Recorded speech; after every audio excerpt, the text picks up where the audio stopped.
Are we live? Are we live? We are on air. Hello, everybody. Welcome to Connect the Dots. It is so lovely to have you here. Today, I have a very special guest. Her name is Amy, and we are talking Facebook today, folks.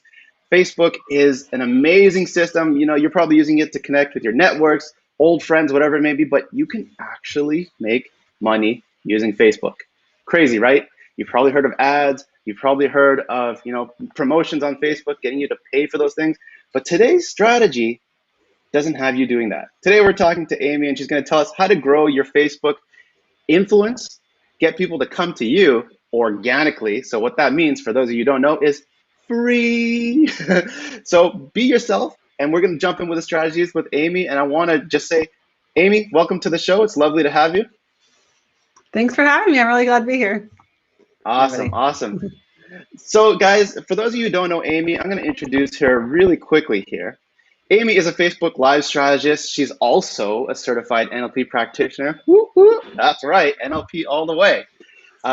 Life and business coaches is who she loves to serve. And if she wasn't doing what she's doing now, she'd actually be moving up the corporate ladder at Verizon, probably. And something that most people don't know about her is that she's won not only one, two all expenses paid trips to Europe. Holy smokes, I don't know how you managed to do that, but I think that's really cool. And I hope you tell me the stories of those two trips one day. But we're going to save that for another time. Let's jump into the questions. Is that okay with you, Amy? For sure. Awesome, let's do it. So the first question is, what do I need to be in place before going live? And by this, I mean, obviously we need a camera, we need mics and all that stuff, but I really want to talk about the back end settings of Facebook. Like, is having a profile just enough, or do I need a Facebook page, Facebook group? What do you think? Yeah, that's a great question.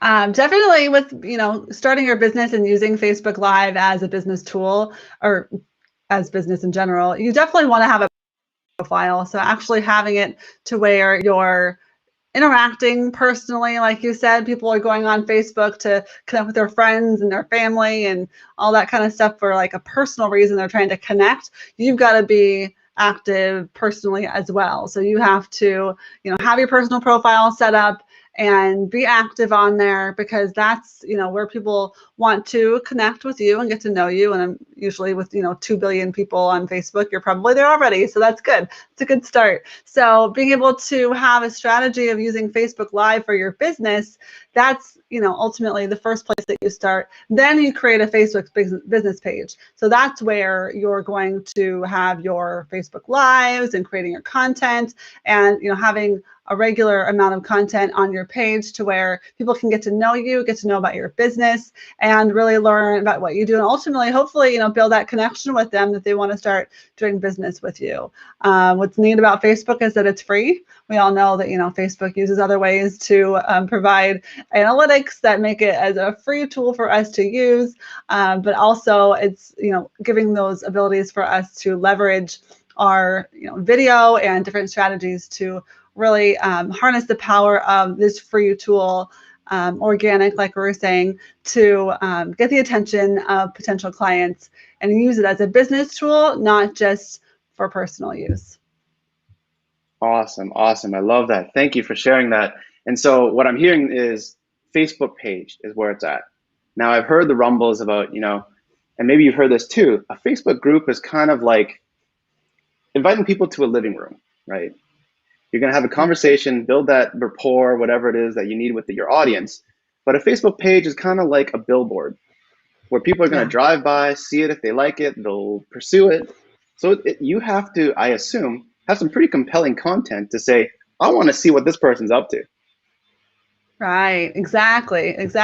Yeah, that's a great analogy as far as your page versus a group, because your page really is one way. It's like the front door, to your business. If you had like a brick and mortar business, people are walking by and they see what's going on there and they just see what's on the outside. And it is a one-way conversation. So you're putting out content, or, replying to in the comments and things like that. And that's all there is. So your Facebook group, another free tool, of course, is the ability for you to connect to have a two-way conversation, right? So both parties can, connect and talk and start conversations in a Facebook group versus, your page. But the page is absolutely, necessary for a business to have that conversation started, to be able to be found on Facebook. That's where they're going to be looking for you.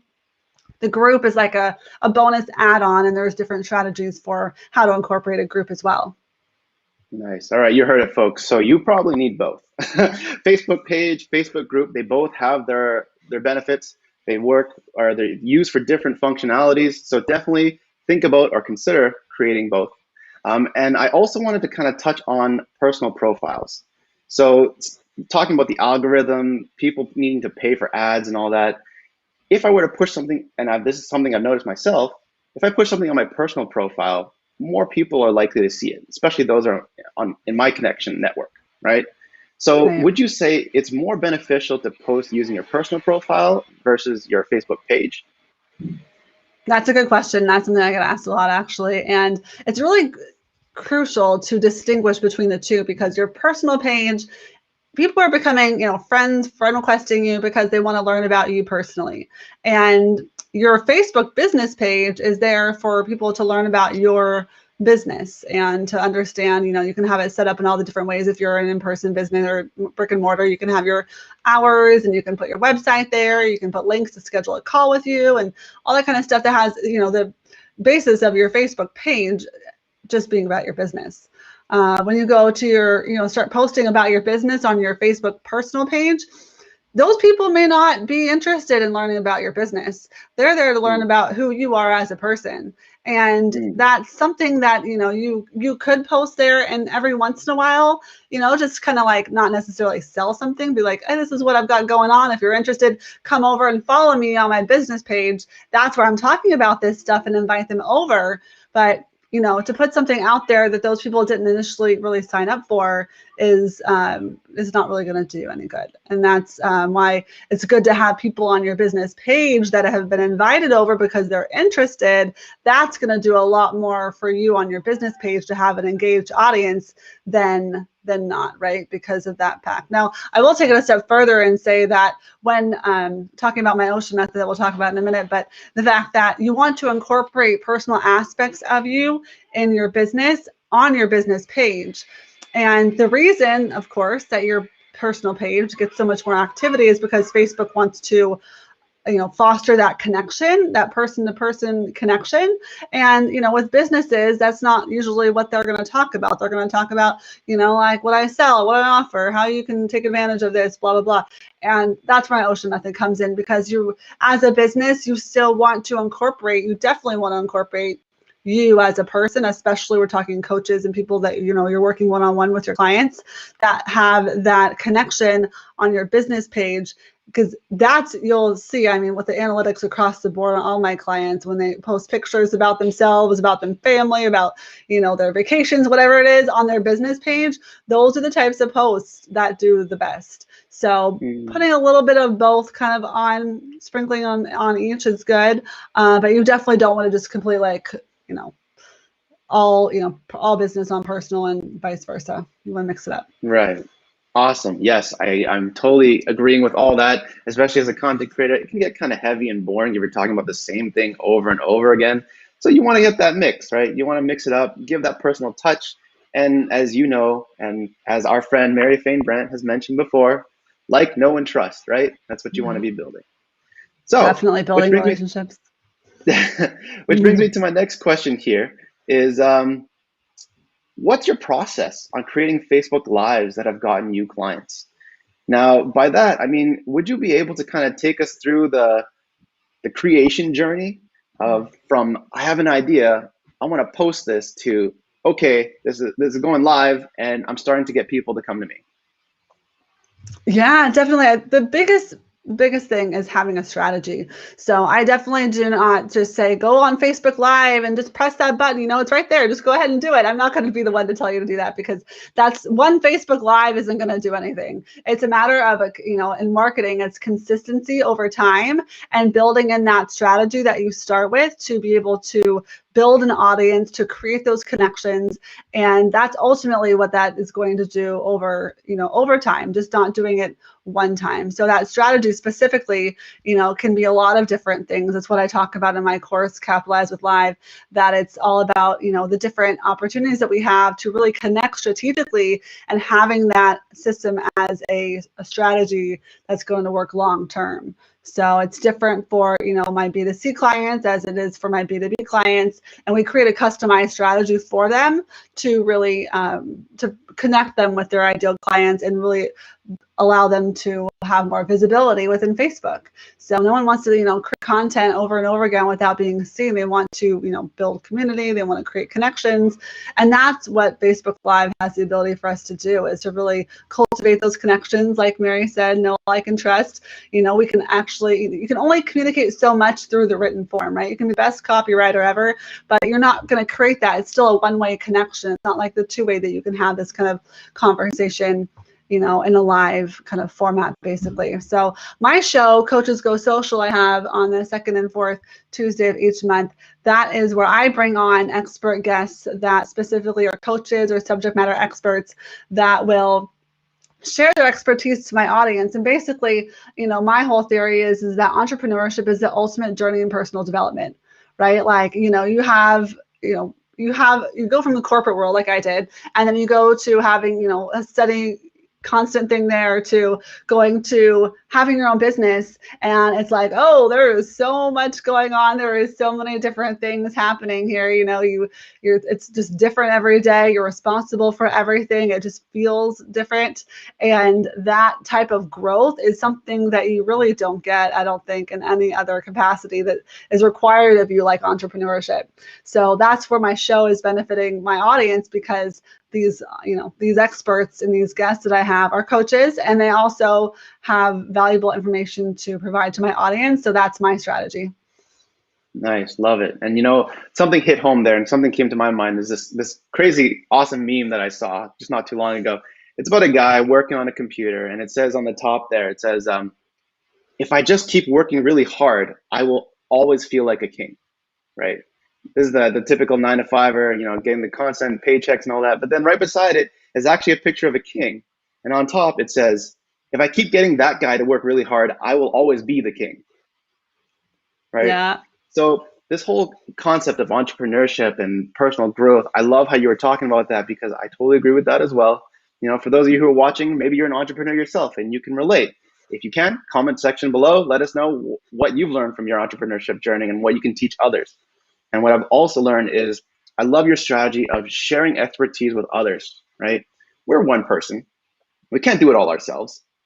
We might as well learn from others so that we can kind of catalyze our growth and get to where we want to go faster. So doing it together, it's so much more fun, and it's so much more effective anyway, right? Exactly. Absolutely. So I love how you're talking about, going live. You have your show, and for those of you who are watching, definitely go check that out. What I want to know more about is what Facebook Live elements create the most impact and results, right? So you were talking about building a strategy around, planning your content, I assume, and then really rolling it out. But after you've planned it out, what elements need to be there that you've seen work really well for you? Yeah, they there's so many different things, and that's why my group, I have my course, it's 12 weeks long, and then I'm like, this is just the beginning. This is not the end. Like, there's so much more that happens afterwards. There's so many different strategies and different technologies that are used, that there's just, it's enough. You can't talk about that in 12 weeks. You've got to just keep that conversation going, because also Facebook changes constantly. That's the only thing that stays the same, really, is the constant change in Facebook. So I really thrive in the organic atmosphere by bringing on guests that I may not already know, and then that connects me with them, and then I get the cross promotion of their audience too as well. So just like kind of like what you're doing right here, is that you're connected with new people, and then you're bringing their audience forward as well. So we both get that cross promotion as well. That's a really good organic strategy. People also use Facebook ads. Facebook, video is a great way to retarget video views. You can use Facebook ads to retarget based on your video views, people that are watching your show. If you want to use ads, you can, and then you can go that route. There is all sorts, there's so many different strategies. I want to say chat bots, messenger chat bots isn't something that I've dug into quite yet, but I'm going to very soon. And it's just a way to, bring people into an automated fashion as well. Because like you said, we're one person, can't do everything. Mary and I actually had a conversation today about that. There's so many different things to do as you want to, bring in the experts, because there is so many different opportunities to use different things to improve your live show. Nice. Love it. Thank you for that. And which brings me to my next question, which is, when can people start seeing results? Now, this one, I'm hoping we can kind of approach it in a bit of a different way. Maybe you can think of a client, and obviously keeping it anonymous, sharing a story from, I don't know where I'm going. I'm coming to Amy for help. I have a Facebook page. It's not looking so nice, and it's not professional, to, okay, I have some success now. I know how to create lives. I know what I'm doing. Right? Do you have a story that you can kind of share with us?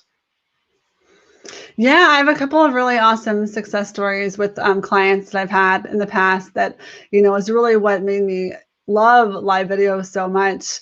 One of my clients she's a life coach. She's been working as a life coach for 20 years. And, she came to me to help her with her social media. And I said, we can create posts. I can help you do that. I can create the graphics and do all that kind of stuff. Like, what really is going to work is live video. And with my clients, I tell them, when we first start, it takes like consistent, after 3 months of consistency is really when you start seeing those results ramp up. And sometimes you can see it sooner than that, but that's kind of the time frame that when you're consistent, that it'll start really seeing results. And literally at that 3-month mark, when we were doing live video, she was doing a live video once a week, every week for 12 weeks. Then she got connected with a client that actually, she lives in San Diego, that flew from Georgia all the way to San Diego to do business with her and to be her client. So, that right there just shows the power of the connection, to not only to be her client, to be her highest paying client in the 20 years as a life coach. So, that connection really bonds you through video. And, you can scroll through Facebook all day long and see so many different videos, and you think, oh, everyone's doing live video. They're not. They're really not. And you don't want to think about everybody else. You want to think about you and your connection with your audience, because that's all that matters. It's not everybody else doing all their other things. It's just about you and the value that you provide, the connections that you make, and the community that you're building. Love it. Love it. In just a second here, I want to talk about your ocean strategy. But before we get into that, we have this, or I've seen on Facebook, this algorithm where it's pushing your content down. They want people to pay for the ads. So if you're going live on your Facebook page, right? How do you make sure that the audience are seeing, or how are they finding you? Because obviously Facebook wants to make some money, right? So are those people, for your approach, they're doing organically? How do you ensure that clients or potential clients are seeing that video? Yeah, definitely. There's two kind of ways I want to answer that. Number one is that, there's a promotion strategy that you want to use to make sure that, people know that when you're going live, what you're going live about. And so you want to definitely promote your show at least a week in advance to get them to know what you're talking about and get that, block that time out in their schedule to be able to do it, because we're all busy. So being able to do that is definitely key. You can send the email out to your list. Again, some people use chat bots and things like that.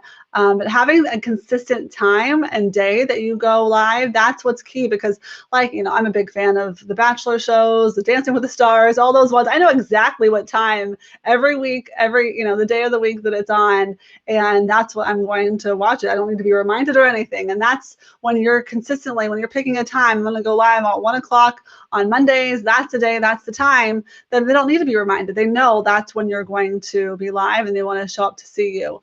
Other part of that is that you do want to get as many live viewers as you can, of course, because that's where the interaction really happens. And then the more interaction that you get, the more your content's going to be shown to more people. And that just, the engagement breeds engagement. So that's one thing. But the other part of it is that you want to make sure that you're also talking to the people that are going to be watching the replay, because 50% of your activity or your live videos are going to happen on the replay. So addressing your replay viewers, and then also making sure that you're repurposing your content to where it's not just, I'm just doing this live once and it's done. Like, you want to perpetuate that connection and that conversation. And for example, like, I put all of my interviews each time afterwards, I put it on my blog, so it's there, and like a transcript form, as well as I embed the video. And then I create, content to repurpose it to, all that valuable information. I don't want to just sit there and, circulate it through my social media channels as well. So it's important to have as many people as you can online, but it's also important to remember that you're creating content that's just going to last. I mean, it's timeless content. It's going to last forever, that you can continue to repurpose. Nice. Thank you. And yes, for those of you who are content creators out there, repurposing is such a great strategy. It takes so much weight off, that creative muscle on your brain, where, you don't have to come up with new ideas every single week. There are ways around that you can actually bring more value of what you've created already, because you put your heart, soul into what you're doing already. So don't discredit that strategy, folks, if you are a content creator. And I kind of want to now ask you the question. We talked about having systems in place, and so when I'm creating these lives, will I see a kind of a constant trickle of new people liking my page, following my page, if I keep going consistently for about 3 months? Is that what I should be looking for? And is that kind of your measure of success? Yeah, definitely. The numbers, you don't always want to be focused on specifically the numbers, but that is, more people that are connecting with you. So it's really important to understand who is connecting with you and get to know them. And that's the key, right? Is like being able to invite them, like what happens on my live shows. I invite them into my Facebook group, the Consistent Content Club. So, and then when they come into there, they're going to get more connection. They're going to get more content from me. And that's, we want to see that projection of growth as well. So yeah, definitely measuring your, doing your analytics and measuring your content at the end of every month to make sure that you see.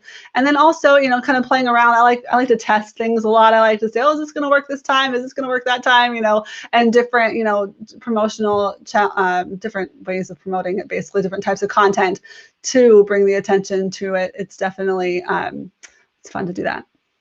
Awesome. And I guess we're going to jump into my next question here, and I would love for you to kind of touch on the ocean strategy, because I heard you talk about it a little bit earlier, but I really want to know the details. So what's the best way to be seen or heard above the noise? And I'm assuming the ocean strategy has something to do with that.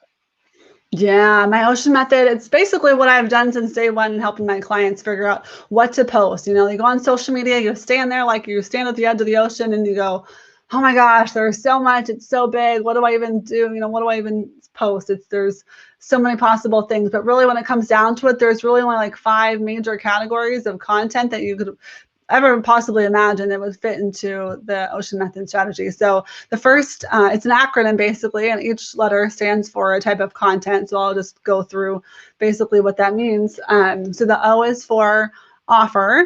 And, I hesitate to add it at the very beginning because, offer is, you don't want to just be offering on your content, right? Like that's, you're offering, I'm saying like you're selling, like you're telling someone like buy this from me, or I'm offering this to you, sell this, these are all these things that you're, you don't want that to be taking up your news feed, but you do want people to know how to work with you. And so that's why you're going to look at your content calendar like over the course of the whole month, and you're going to add these different types of content into the calendar, like sprinkle them in. Like Mondays you're going to have offers, for example, and Tuesdays you're going to talk about something else, and Wednesdays, that's a very simple breakdown, but you can kind of vary it. But planning in advance is key, and mixing up when you're offering in the month is really important too, because people don't want to feel like they're sold to, and they don't want to have something that's not going to engage your followers basically.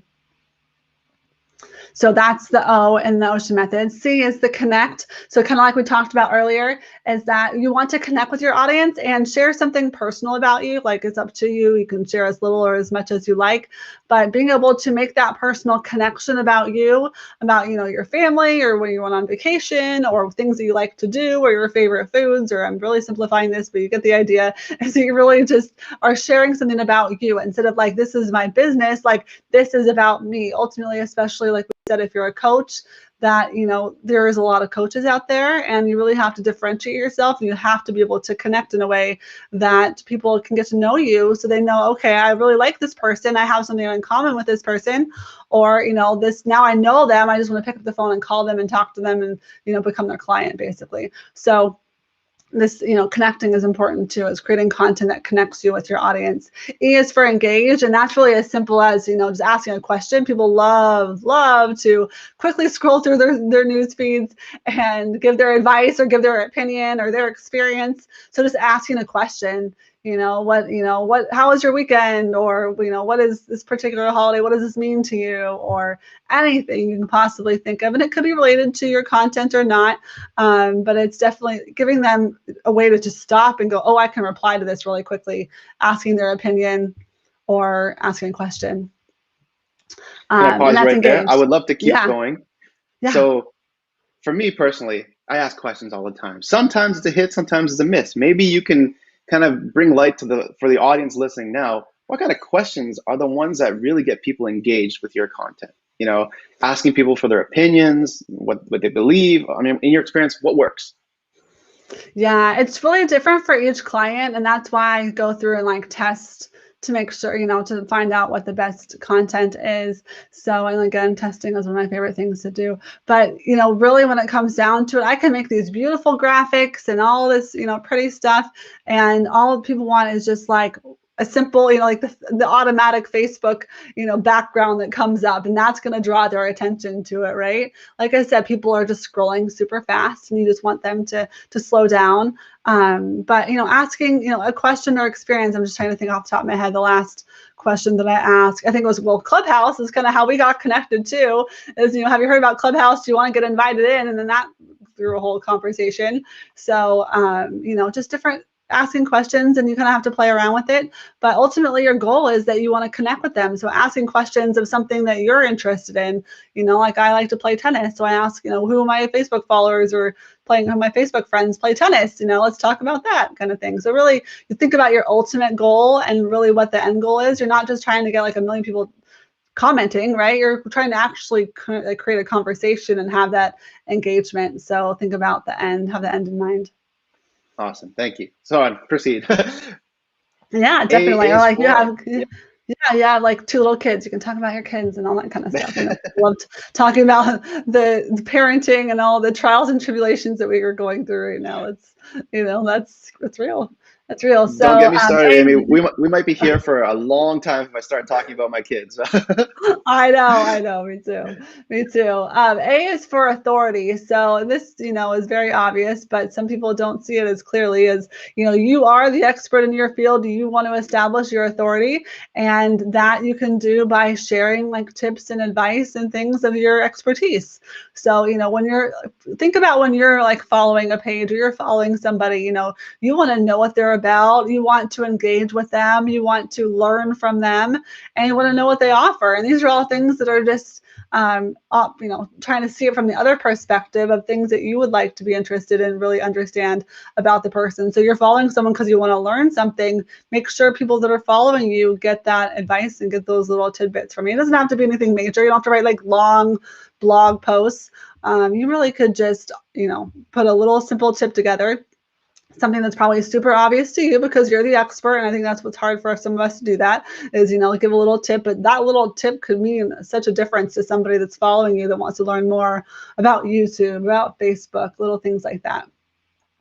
And then last but not least is nurture. Nurture is basically your, knowing your ideal clients. You've got your ideal client here, understanding, they're obviously someone that really needs what you offer, but think about them as a business owner, as a client, whatever the case may be, as a person, all the other things that they could be, that they can benefit from, basically. So nurturing that relationship, nurturing them, and providing with the support and tools and things that they really need to be successful in general, not just in what you offer. So it's basically all the 5 categories. And what's really cool is that with Facebook Live, you can pretty much cover all of those things in a Facebook Live show, because you can offer, you can talk about your offer, you can nurture, you can explore your expertise. You're really engaging with them already, and you're connecting because you're there talking to them on camera. So it's just, Facebook Live is just the most powerful tool that you can use when you're already creating content on Facebook that you can then use to really transcend all of your social media profiles. Gotcha. Thank you so much, which actually is a great segue into my next question, which is how long should my videos be? I mean, we can talk about, you know, ocean strategy all day long. I can talk about my offers, connecting, cultivating, nurturing, all that. But in your experience, I mean, is 30 minutes too long? Is 5 minutes too short?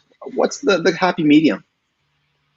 Yeah, definitely. I found with live video that 30 minutes, especially when you're interviewing, you have two people together, 30 minutes is a really good window of time to really connect with your audience and engage with them, as well as, you know, make sure that they're getting the valuable information that the guest has as well. So if you're doing like an interview show, definitely 30 minutes is, you know, going to be right around the right time, sometimes a little more, but really no less than that. So it depends on, like, if it's just you talking, you know, you're sharing some information, I'd say like 15 minutes is minimum for if you're, you know, providing like a training, for example.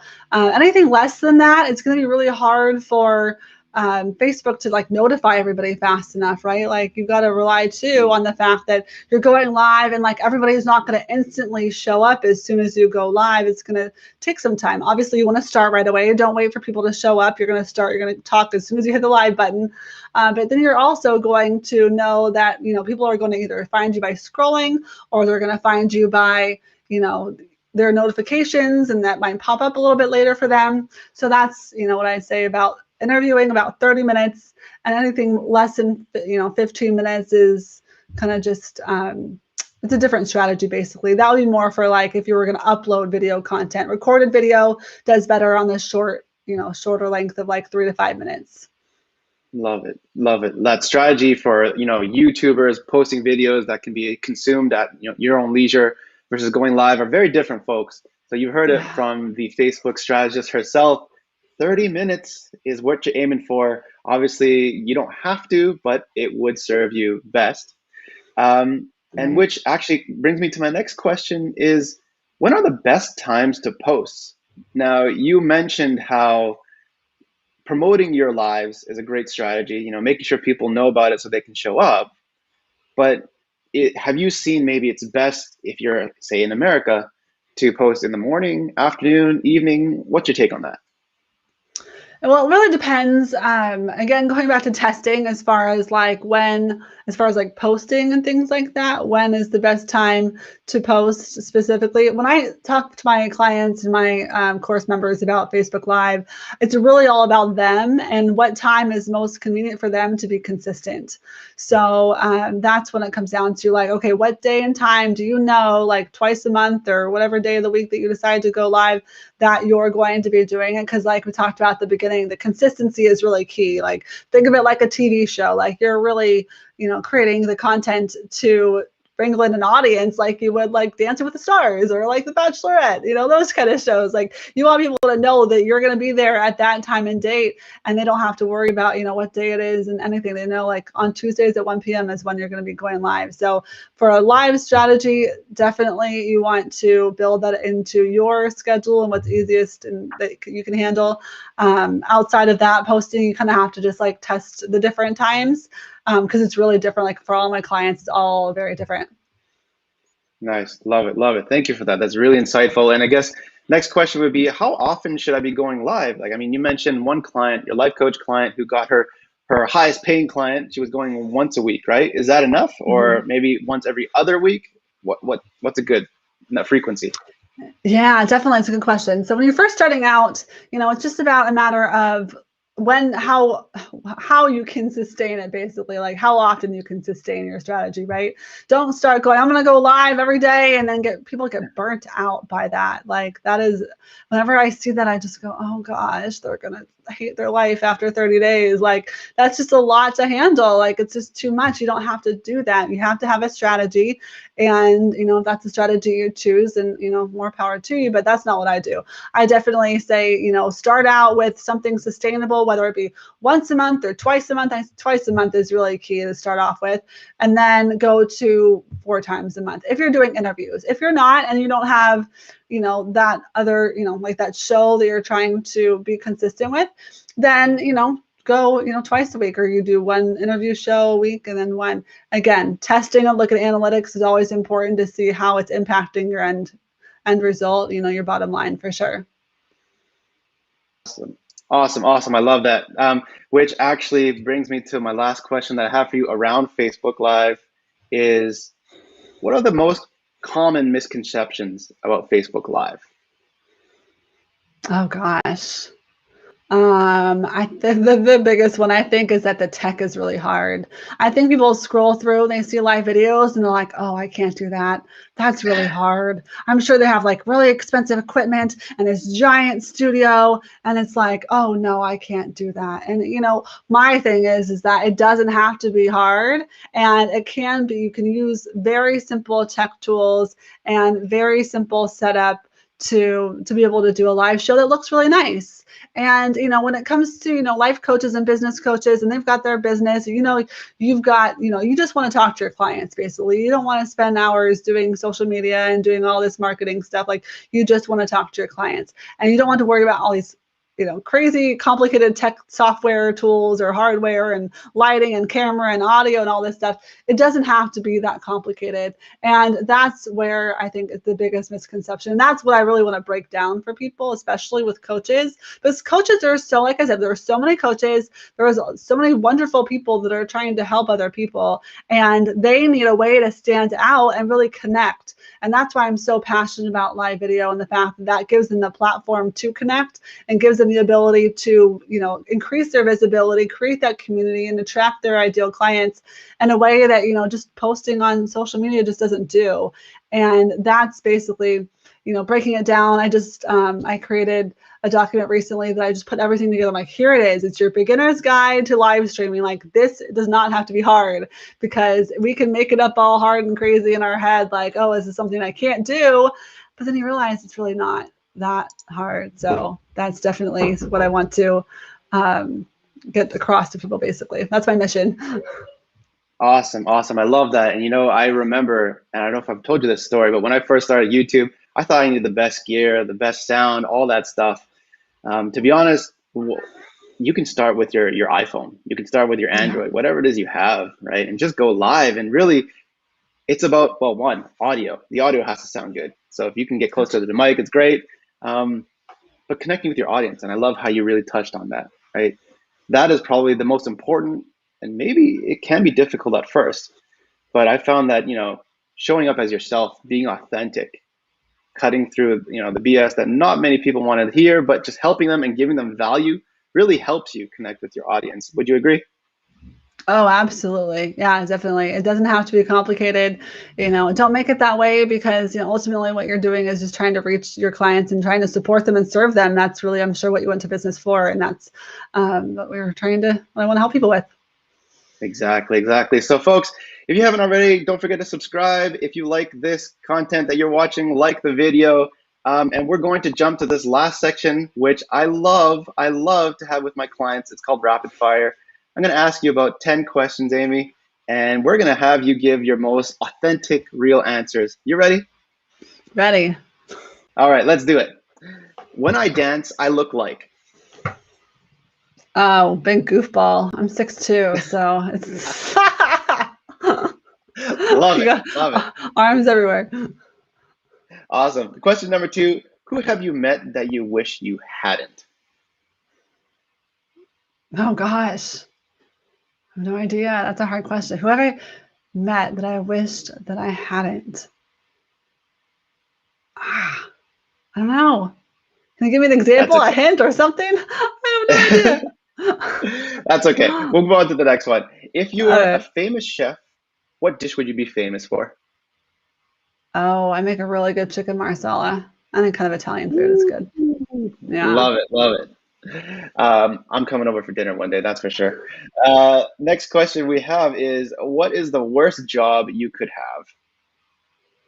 Oh, anything to do with cleaning the house. have? I don't like to clean. Love it. I know many people were there with you, me included. I mean, I like to be organized, but the cleaning process can be, we can use some help sometimes, right? Yes.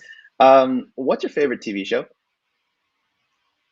Oh, it's a tie between The Bachelorette and Dancing with the Stars. I already mentioned those twice too. It's funny. I love Nice, love reality it. TV. What is the thing you're most afraid of? Oh, I'm afraid of heights, but not the heights that you can stand up and look over. And when my feet are dangling and I'm up high, that's what's really scary. Like really scary. Ooh, all right, good to know, good to know. If you could paint anything, what would you paint? Oh, I would love to know how to like actually paint to make it look pretty. I'm good for my really good abstract paintings. Love it. Awesome. Um, for what in your life do you feel most grateful? Oh, my family. I'm living in San Diego and having my family visit me in San Diego. I love it here. Oh, lovely. Question number 9. If you could wake up tomorrow having gained any one quality or ability, what would it be? Oh gosh. I wish I could do all the housework in 5 minutes. There's a theme. Kind of There's like a theme here. Mary Poppins style, right? You snap the fingers Yes. and then whoop, everything's put They away. all Oh show yeah, I up wish I done. had Yes. that.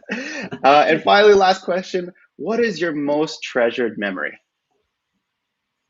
Oh, I have so many. I There's so many memories of my son when he was small. We talk about him all the time and all these little stories. So fun because your kids are little too. They'll like they'll say things and they'll do things and like when he was, like a year old, we still like talk, say these little things and these little mannerisms like he did when he was, a year old. Now that he's 7, it's really funny. It's fun. Oh, love it, love it. Well, I want to say thank you again for joining the show, Amy. It was awesome having you. Facebook Live, guys, get on it. You guys now have strategies, implementable action items that you can do today. And if you want support, go find her, go find Amy. She is a person to go to, and she'll work on the ocean strategy with you, right? Yep, definitely. Awesome. Well, you have a great day. Wonderful to have you, and I will talk to you soon. Thank you. Bye, everybody.